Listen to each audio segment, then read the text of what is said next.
Thanks for joining me on a brand new episode of CNB. I'm Siddharth Vinayak Partnkar. With us today is the 2020 facelifted Hyundai Verna.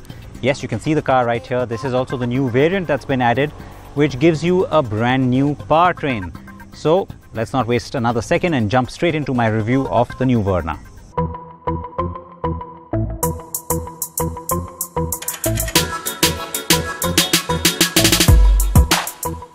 The Hyundai Verna is back in business with its mid-cycle facelift. After a fairly successful launch in August 2017, the current generation compact sedan has returned with a bang, and the timing is good.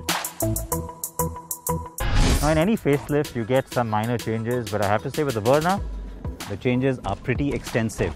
It's more than just a typical facelift, and you know what, that's not a bad thing, because it wasn't necessarily a very good looking car. It was attractive in being contemporary, but it wasn't really pretty. And at the back, the changes aren't a whole lot, because the housing of the lights remains the same, but it's a new LED tail light.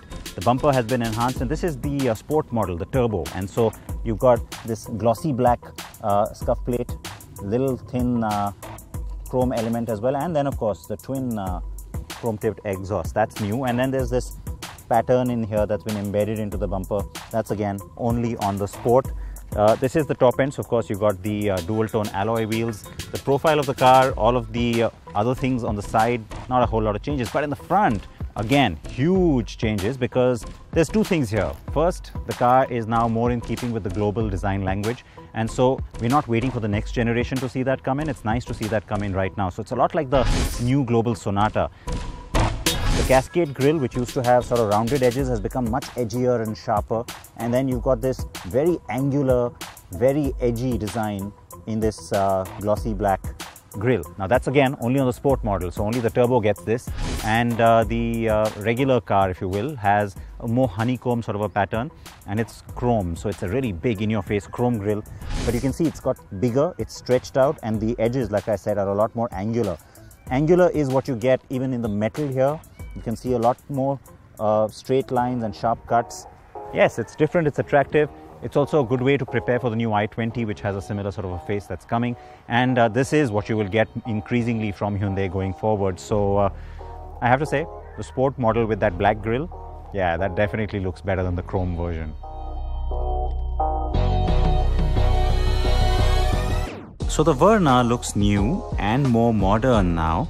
Yes, that grille is disproportionate, but I bet most Indians will love at least the chrome overdose avatar of this baby. The Verna has an additional engine now, and that is the biggest change if you ask me. Typically, facelifts do not include new powertrains, but Hyundai is playing it smart by bringing in its new, modern, small displacement turbo GDI engines to most models. This turbo petrol is shared with the Aura, Grand i10 Neos, but then those cars get a less powerful iteration and only with a manual. It is also shared with the Venue in the same state of tune and with the 7-speed DCT gearbox only. So you get 118 bhp here and 172 Nm of torque. This combo is almost a given on the upcoming next generation i20 too.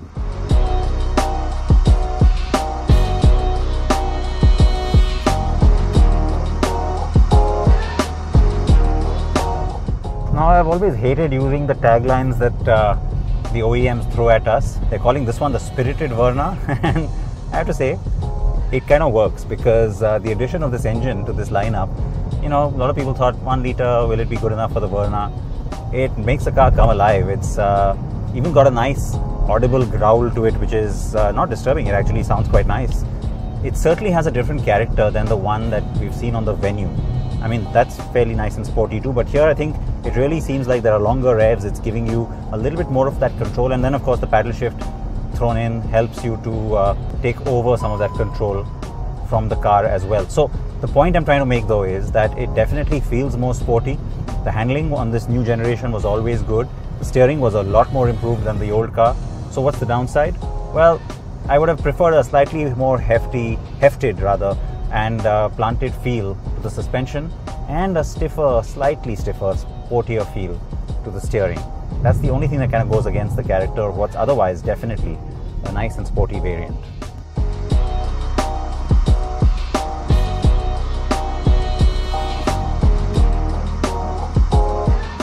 Yes, the 1-litre GDI is a welcome addition to the Verna, and I encourage more variants being offered with this engine, including a manual. Claimed mileage on this variant is 19.2 kilometers per litre. The other two engines are what the Verna had since the 5th generation came to us in 2017. The 1.5 petrol MPI makes 113 bhp and 144 Nm. The diesel has a similar displacement and makes the same exact amount of power, but gives you 250 Nm of peak torque. Both get a 6-speed manual and automatic option. On the petrol though, it is an IVT.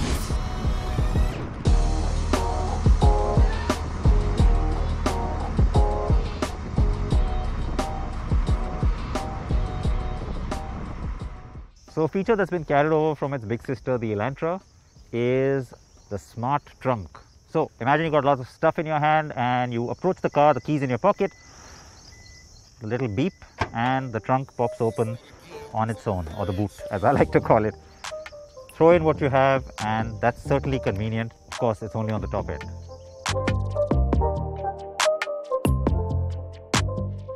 On to the cabin then, right? So as is our protocol, and most car makers as well, this car has been sanitized and only then given to us for the shoot. We appreciate that, and we won't do it otherwise. Alright, changes on the inside. Not a whole lot of changes, but enough to get your attention. The basic layout remains the same, but you've got an all-black treatment only on the Sport, on the GDI. So nice, because you get black seats, you've got red accents on those seats, red stitching on the gear lever as well down here, and some red stitching on the steering, red elements thrown into the AC vents. That's actually quite nice, I have to say. The environment in here does feel pretty sporty. It would have been nice to have some red elements on this digital cluster as well, but still, update on that. And this central armrest now slides forward or back for your comfort. You've got wireless phone charging. You've seen that on some other Hyundai models. It's now come into the Verna, and you've also got a USB charging point at the back for the passengers in the rear. The car does well on safety at the top end with 6 airbags, electronic stability control or ESC, and even tire pressure monitoring. Dual airbags, ABS or anti-lock brakes, and ISOFIX child seat anchors are standard. And a new emergency stop signal has been added that flashes the brake lights during hard emergency braking. It is standard.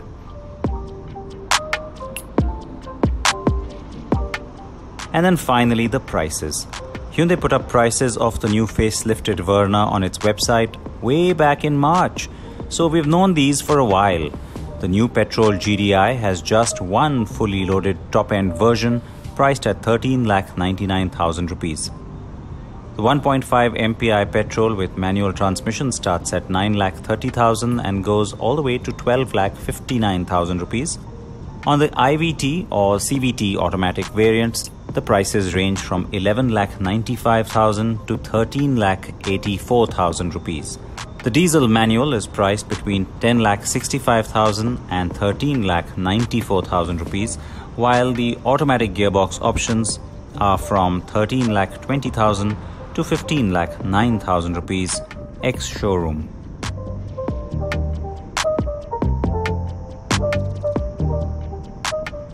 The Verna is reloaded and back. Is there enough here to impress? Yes. Don't get me wrong, there could have always been more if I really want to be greedy. But for the most part, the car remains one of the most modern, relevant, connected offerings with a huge array of variants to fit many budgets. And a lot of the equipment is standard across variants. The Toyota Yaris has failed to make a dent in this segment, though it has its merits. Niche yet worthy of mention are the Skoda Rapid and the aging VW Vento. Despite updates, the Maruti Ciaz is now again looking dated, and that means the real battle will come when the next generation Honda City launches. I can't wait.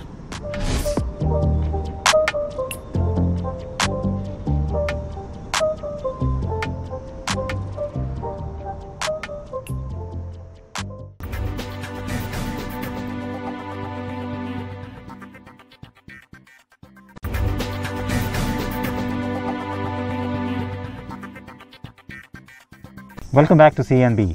Now it's time to take you into the world of electric scooters with the TVS iQube.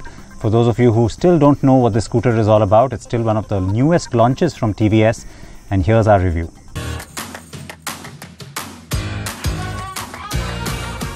It's the latest scooter from TVS, but this one doesn't have an internal combustion engine. The new TVS iQube is the company's electric scooter, and it begins a completely new chapter for TVS in electric mobility. And it's been completely developed here at TVS Motor Company's manufacturing facility in Hosur, Tamil Nadu. Of course, it's got some components which are imported, but mainly the lithium-ion cells for the battery and the motor, the rear hub-mounted motor, the brushless DC motor, is from Bosch. Everything else from the controller, the design, and the full color panel, the cluster, has also been designed here, but of course jointly developed with Pricol. But TVS says, apart from the lithium-ion cell and the motor, everything else has been designed and developed here at the manufacturing facility in Hosur. And that's the one we're riding to, the TVS iQube. It has been designed to take on conventional 110cc scooters. That's the one we're riding today to see what exactly it has to offer. It's well proportioned, neat, and the overall design is stylish without being over the top. The body panels are well built, the styling quite modern and different from any other scooter you see on the roads. Lighting is all LED. Cycle paths are comparable to other 110cc or even 125cc scooters, and dimensions are more or less similar to any conventional scooter. And the full color instrument panel comes with a long list of features, including smartphone connectivity through the TVS Smart Connect system, as well as a dedicated mobile app. The iQube runs on 12-inch wheels front and rear, with front disc brake and rear drum brake with combi braking. Now, the iQube's got a very neat design, very nicely made, very good build quality, and you can have it in many colors as long as it is white. Jokes apart, it's only available in white for now. That's the only thing. So if you're looking at colors, no, that's not going to happen anytime soon. Maybe later on in the day they'll think about introducing new colors, but it's available in only white right now. Now, if you look here, it's got LED. All lights are LED. That's a position light. That's the headlight.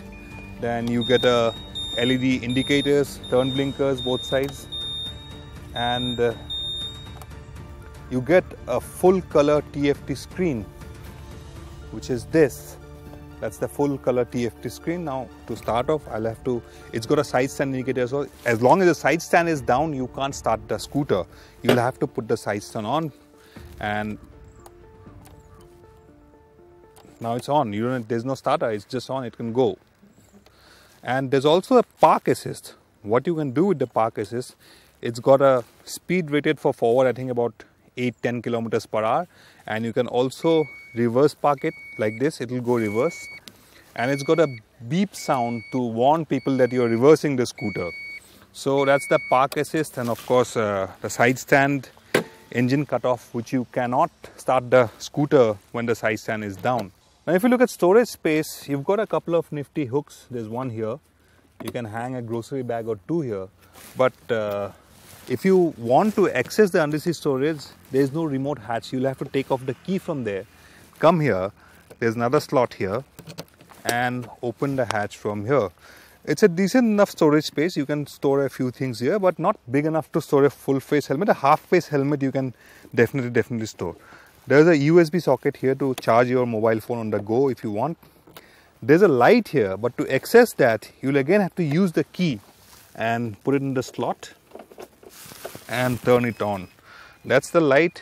In the dark at night, if you want to looking for something here, you can access it by using that light over there.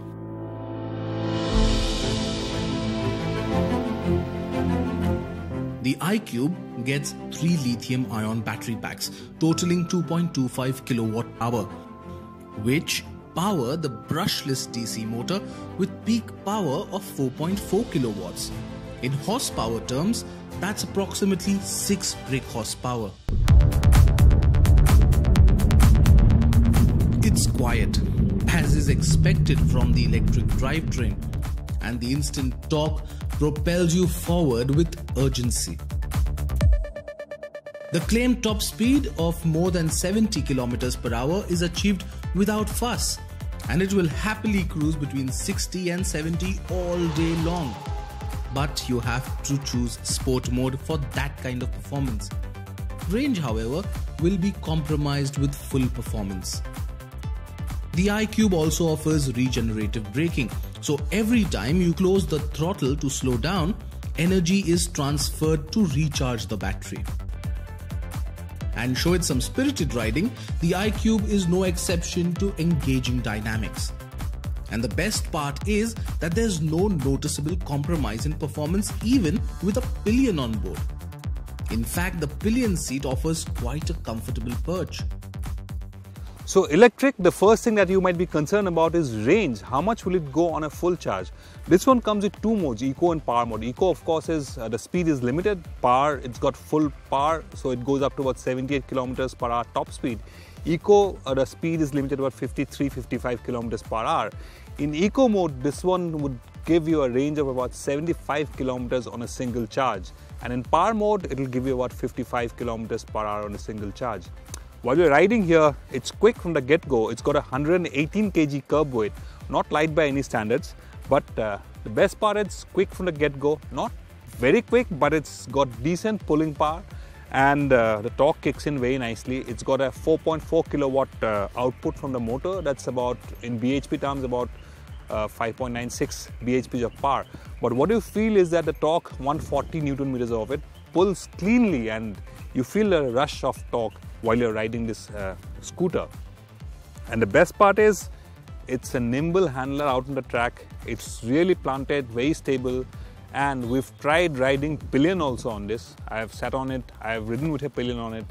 The rear seat is very comfortable for a pillion. Even in Eco mode, it will still do about 53-54 km per hour top speed. That's more than enough really for city commuting or everyday riding. The TVS iQube offers a well-rounded product with superb build quality, very likable neutral design and decent performance as well. Priced at 1,15,000 rupees on road Bengaluru, the iQube also offers the surety of a public charging infrastructure across TVS dealership outlets, in addition to the standard home charger. So far, a fast charger isn't introduced, even as an option, but that will be something introduced at a later stage. So that is Car and Bike this week. I hope you enjoyed it. You can reach me on Instagram at Sid Partnkar. And remember that all our reviews, the news from the world of wheels and everything else you want to know is on carandbike.com. With that, I will see you next week when I'll also be back with a really big one. It's the Honda City review that you're all waiting for. That's on the show next week. Please wear your seatbelts. Please do wear your helmets if you are on a bike. And remember to wear these as well if you're stepping out. Stay safe. Bye-bye.